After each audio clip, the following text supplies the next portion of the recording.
जय श्री कृष्णा। मैं आचार्य ज्योति स्वागत करती हूँ आप सभी का वैदिक एस्ट्रो केंद्र में।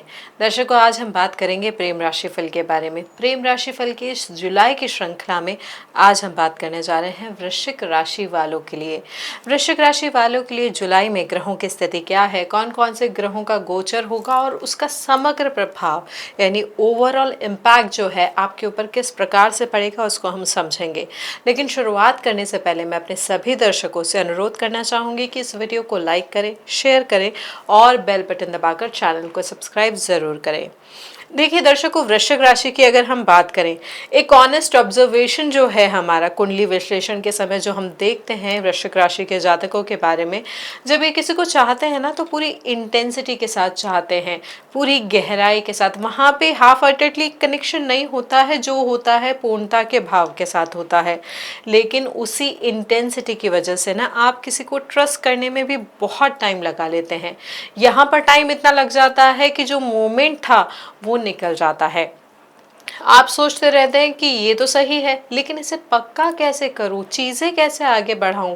और यही सोचते सोचते जुलाई 2026 का सबसे इम्पोर्टेंट विंडो आपके हाथ से निकल भी सकता है, अगर आपने सही समय पे सही डिसीजन नहीं लिया या उस चीज़ को, जैसे आपकी बेसिक पर्सनालिटी है, बेसिक समझ है, उसके अनुसार आप विश्लेषण उस पर करते रहे या उस चीज़ को टालते रहे।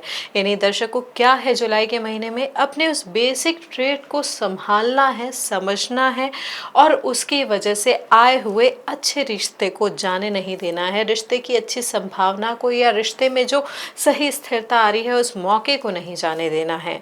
अब कैसे ग्रहों की स्थिति प्रभावित कर रही है, उसके लिए सबसे पहले हम जानते हैं ग्रहों की स्थिति।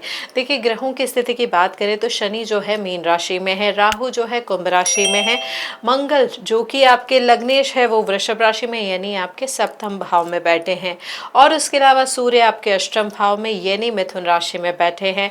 गुरु, शुक्र और बुध की जो युति हो रही है वो हो रही है आपके कर्क राशि में। अब कर्क राशि आपके लिए कौन सा भाव आ जाता है? आपके लिए हो जाता है भाग्य भाव।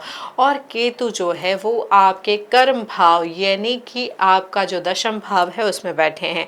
अब यहाँ पर गोचर को अगर समझे तो गोचर कौन कौन से ग्रहों का हो रहा है। महीने की शुरुआत में ही 4 जुलाई को शुक्र सिंह राशि में चले जाएंगे यानी कि आपके कर्म भाव में और केतु के साथ युति करेंगे।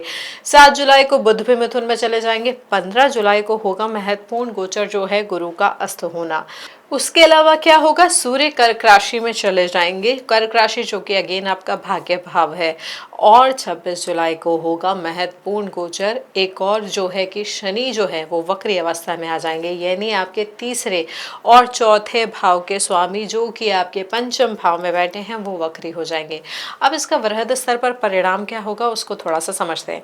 देखिए, सप्तम भाव में वृषभ राशि में मंगल बैठे हैं जो सीधे सीधे लग्न को भी दृष्ट कर रहे हैं, यानी लग्नेश लग्न को दृष्ट कर रहे हैं पार्टनरशिप के भाव में बैठकर। इसका मतलब क्या है कि रिलेशनशिप के मामले में बहुत आप डायरेक्ट और असर्टिव रहेंगे, जो मन में है वो बोलेंगे, जो चाहिए वो मांग लेंगे, ये अच्छा है यहाँ पर। लेकिन साथ में यहाँ पे ये देखें कि शनि भी तीसरी दृष्टि से आपके मंगल को दृष्ट कर रहे हैं, सप्तम भाव को दृष्ट कर रहे हैं। देखिए, यहाँ पर ये जो स्थिति है, दृष्टि जो है फेस ऑफ लेकर आ सकती है रिश्तों में, एक अलग फ्रिक्शन लेकर आ सकती है। पैशन भी हो सकता है लेकिन उसमें एक रुकावट भी आ सकती है, एक टाइमिंग का इशू भी हो सकता है। यहाँ पर एक और जो चीज है कि आपके 5वें भाव के जो स्वामी हैं यानी गुरु बृहस्पति और जो सप्तम भाव के स्वामी है शुक्र, ये दोनों जो है आपके भाग्य भाव में एक साथ बैठ के युति कर रहे हैं। अब उच्च के गुरु बैठे हैं किनके साथ? आपके सप्तमेश के साथ। तो यहाँ पर इन दोनों का एक साथ होना क्या कर रहा है, आपको कहीं ना कहीं ब्लेसिंग मिल रही है, भाग्य परिवर्तन आपके पार्टनर की वजह से, आपकी संतान की वजह से हो सकता है। प्रोटेक्शन, जो प्रॉब्लम्स आ रही थी वहाँ पे आपको प्रोटेक्शन भी मिल सकता है इन दोनों व्यक्तियों की वजह से। आपके जीवन में जो पार्टनर है उसका भी कहीं ना कहीं आपको सपोर्ट मिलेगा, लेकिन ये सपोर्ट 15 जुलाई तक ही रहेगा। उसके बाद गुरु अस्त होने की वजह से चीज़ें उतनी स्मूथ नहीं रह पाएगी। जो फ्रिक्शन पहले थोड़ा कंट्रोल हो जा रहा था, वहाँ पे वो फ्रिक्शन बढ़ सकता है। तो यहाँ पर ग्रहों की स्थिति कुछ इस तरीके से प्रभावित कर रही है आपके वैवाहिक जीवन को। अब देखिए, शनि भी जब होते हैं ना पंचम भाव में, तो होता क्या है, आपका जो इंटरेस्ट होता है, इंट्रैक्शन होता है, वो बहुत इम्पल्सिव नहीं होता। यहाँ पे मंगल सप्तम भाव में वैवाहिक जीवन में पैशन जरूर लेकर आ रहे हैं, लेकिन हम प्रेम जीवन की बात करें या फिर सिंगल जातकों के लिए बात करें तो यहाँ पर पैशन नहीं आएगा। यहाँ पर थोड़ा सा ना आप अपने आप को संभालने का प्रयास करेंगे, एक मेच्योर डिसीजन, एक मेच्योर पर्सपेक्टिव लेकर आएंगे। जिसकी तरफ अट्रैक्ट होंगे वो व्यक्ति भी जिम्मेदार, समझदार और आपसे ज़्यादा मेच्योर और उम्र में आपसे बड़ा भी हो सकता है। यहाँ पर कुछ इस तरीके से ग्रह आपको प्रभावित कर रहे हैं। यहाँ पे अगर हम देखिए, वृहद स्तर पे समझना एक अलग चीज़ होती है, और ये जो गोचर के अनुसार है परिणाम, वो भी आपके जो चल रहा है समय उसको प्रभावित करता है। लेकिन यहाँ पर महत्वपूर्ण और क्या चीज़ होती है कि जन्म कुंडली में शुक्र की स्थिति, जो कि प्रेम और विवाह जीवन के कारक है, उनकी क्या स्थिति है। साथ ही सबसे महत्वपूर्ण है महादशा कौन से ग्रह की चल रही है। देखिए, शुक्र की ग्रह दशा अगर आपकी चल रही है तो विवाह के बहुत अच्छे योग होंगे, क्योंकि सप्तमेश आपके भाग्य भाव में जा रहा है, और स्पाउस की वजह से आपके जो वैवाहिक जीवन है, प्रोफेशनल लाइफ है, आपकी जो ओवरऑल पर्सनालिटी है, उसमें भी बहुत अच्छा परिवर्तन आ सकता है। लेकिन वहीं अगर शुक्र की स्थिति अच्छी नहीं है तो यहाँ पर क्या होगा कि पार्टनर के साथ थोड़ी दूरी आ जाएगी। हो सकता है आपको किसी दूरस्थ स्थान, यानी यहाँ पर जो रिलेशनशिप है वो आपकी लॉन्ग डिस्टेंस हो सकती है, उसमें थोड़ी दूरी भी आ सकती है। तो कुछ इस तरीके की स्थिति यहाँ पर महादशा भी प्रभावित करती है। लेकिन क्योंकि हम ग्रहों के गोचर के आधार पर समझने की कोशिश कर रहे हैं, तो आज हम उसको और थोड़ा सा समझेंगे। देखिए, अब ग्रहों का हमने जान लिया कि गोचर कौन सा हो रहा है, ग्रहों की स्थिति क्या है। प्रभाव पे बात करते हैं। देखिए, जो किसी को लाइक करते हैं, पसंद करते हैं, लेकिन वो बात मन में है, फीलिंग्स को कह नहीं पा रहे हैं, अगर उनकी बात करें तो आपके लिए महीने के शुरुआती दिन बहुत अच्छी विंडो है, क्योंकि शुक्र और गुरु दोनों आपके भाग्य भाव में है। गुरु अस्त नहीं हुए हैं, मंगल सप्तम भाव में है, यानी साहस है, गाइडेंस है, सपोर्ट है, और शब्द बोलने के लिए जो साहस चाहिए होता है वो भी है। हालांकि 4 जुलाई के बाद शुक्र जो है केतु के साथ युति कर लेंगे, और उसके बाद जो है गुरु भी अस्त हो जाएंगे, तो यहाँ पर कम्युनिकेशन में कंफ्यूजन बढ़ सकता है। सामने वाले का जो रिस्पॉन्स है बाद में थोड़ा सा कॉन्फ्लिक्ट हो सकता है, लेकिन शुरुआत में रिस्पॉन्स डायरेक्ट होगा, क्लियर होगा, कोई डिप्लोमेटिक आंसर नहीं होगा। अगर शुरुआती दिनों में आपने अपनी मन की बात रख दी, यानी जो स्ट्रेट होगा वो बोला जाएगा।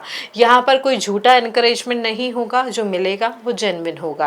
अब जो हमारे सिंगल जातक है उनके लिए बात करें तो देखिए, यहाँ पर जैसे मैंने आपको बताया कि भाग्य भाव आपका बहुत ही प्रभावित है, गुरु शुक्र की युति है, तो न्यू मीटिंग की पॉसिबिलिटी बहुत स्ट्रांग है। ये जो मीटिंग है किसी आध्यात्मिक स्थान, धार्मिक स्थान, या किसी एजुकेशनल सेटिंग या एजुकेशनल इंस्टीट्यूट या एजुकेशनल यात्रा के दौरान भी हो सकती है। कोई ऐसी जगह जहां आप नॉर्मली नहीं जाते हैं, वहां जो व्यक्ति आपके जीवन में आएगा वो सीरियस होगा, ग्राउंडेड होगा और लॉन्ग टर्म थिंकिंग वाला होगा। गुरु बृहस्पति ऐसे ही लोग आपके जीवन में भेजते हैं। अब यहाँ पर 4 जुलाई के बाद शुक्र जब आपके दशम भाव में केतु के साथ युति करेंगे, तो कोई वर्क प्लेस में या पब्लिक सेटिंग में भी कोई ऐसे व्यक्ति के साथ मुलाकात हो सकती है जो कनेक्शन तो क्रिएट करेगा, लेकिन वो कनेक्शन बहुत स्ट्रांग या डायरेक्ट नहीं होगा। लॉन्ग टर्म पोटेंशियल अगर आप उसको उस रिश्ते की जज करनी है तो वहां पर जल्दबाजी से बचना होगा, क्योंकि केतु एक नीरसता भी लेकर आते हैं। यहाँ पर इस युति की वजह से, शुक्र और केतु की युति की वजह से ना, घर में भी जो माहौल है वो थोड़ा सा अनसेटल होगा। इसलिए कोई नया रिश्ता घर की सिचुएशन के बेसिस पर जज करके नहीं आगे बढ़ाना है, अपने अनुसार समझना है, उसकी स्थिरता को खोजना है।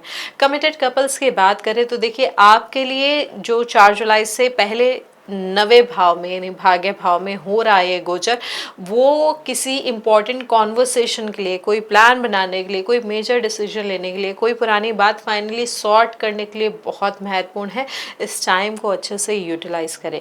देखिए, हो क्या रहा है, सप्तम भाव में वृषभ राशि में अगर मंगल होते हैं तो यहाँ पर फिक्सेशन आ जाता है, मैं का भाव आ जाता है, इम्पल्सिवनेस आ जाती है, मैं जो बोल रहा हूँ वो सही बोल रहा हूँ, मेरी बात सुनो, ऐसी चीजें आ सकती है जो जो पार्टनरशिप के साथ जो रिलेशन है, यानी पार्टनरशिप चाहे आपकी वैवाहिक हो चाहे आपकी व्यवसायिक हो, वहाँ पे एक हार्शनेस आ जाती है। साथ ही शनि की तीसरी दृष्टि भी है, तो उस डायरेक्टनेस में थोड़ा सा पेशेंस, यानी यहाँ पर थोड़ा सा संयम बरतने का प्रयास करें, क्योंकि शनि के संयम को अगर आपने साथ लिया तो चीज़ें ठीक होगी, नहीं तो शनि शनि मंगल की ये जो तीसरी और 10वीं दृष्टि वाला स्थिति है, जो शनि तीसरी दृष्टि से देख रहे हैं, या केंद्र में जो प्रभाव आ जा रहा है मंगल के बैठने की वजह से, वो ना आपको प्रभावित कर सकता है व्यवहारिक रूप में।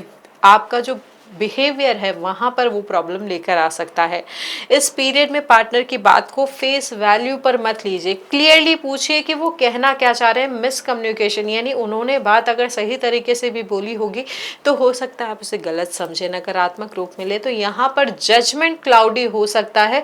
इसलिए कोई मेजर रिलेशनशिप डिसीजन लेने से पहले बात को क्लियर करने का प्रयास करें, फिर ही डिसीजन ले। अब हमारे विवाहित जातकों की स्थिति समझे तो देख लिए, ये महीना आपके जॉइंट डिसीजंस के लिए बहुत ही अच्छा है।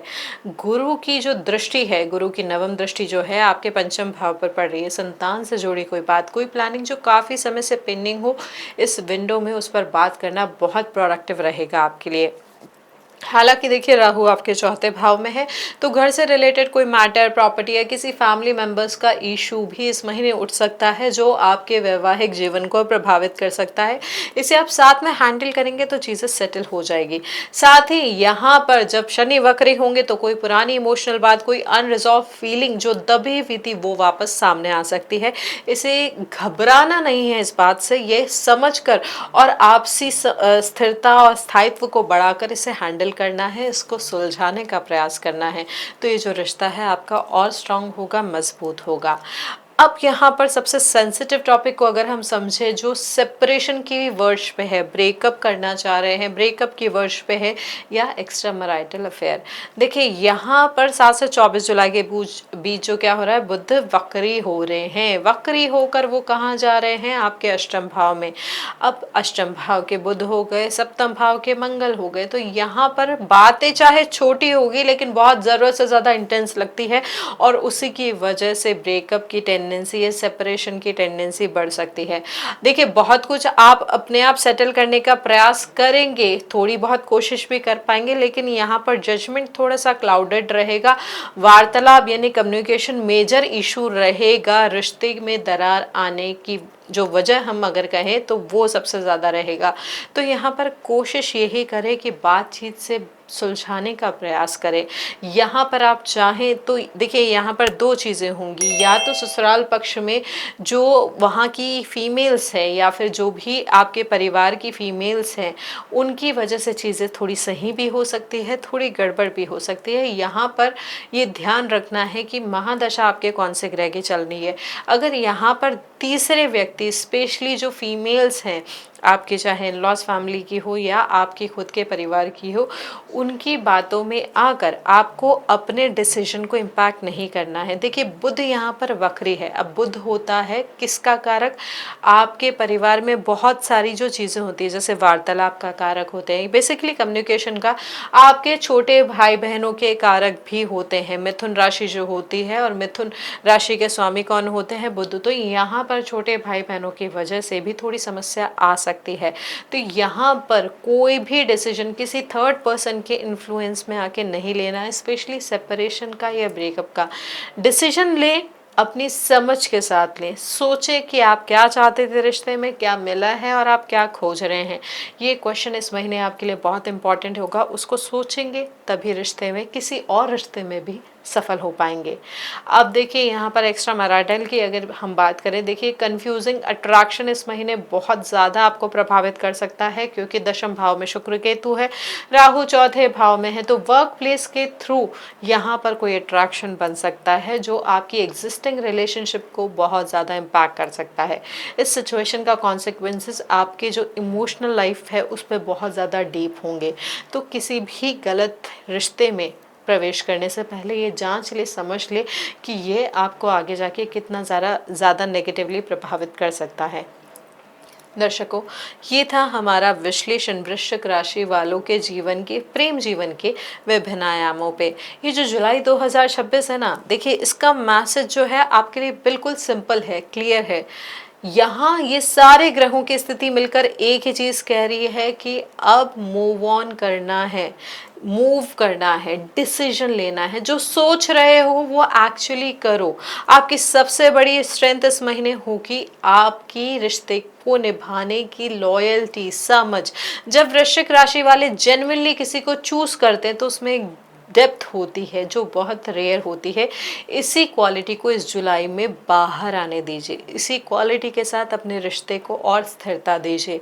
जो समस्या आ रही है उस समस्या को आपसी समझ के साथ सुलझाने का प्रयास कीजिए। दूसरे लोगों के इन्वॉल्वमेंट की वजह से अपने एग्जिस्टिंग रिलेशनशिप को खराब नहीं कीजिए। यही है विश्लेषण हमारा जुलाई महीने का। अगर ये आपको अच्छा लगा हो, आप इससे कनेक्ट कर पाए हो, तो इस वीडियो को लाइक करें, शेयर करें, बेल बटन दबाकर चैनल को सब्सक्राइब जरूर करें, कमेंट में अपनी राय जरूर बताएं। और हाँ, अधिक जानकारी के लिए अगर आप अपने प्रेम जीवन को अपने चार्ट के माध्यम से और ज़्यादा समझना चाहते हैं तो आप डीएम के माध्यम से भी हमारे साथ जुड़ सकते हैं। हरिओम दर्शकों।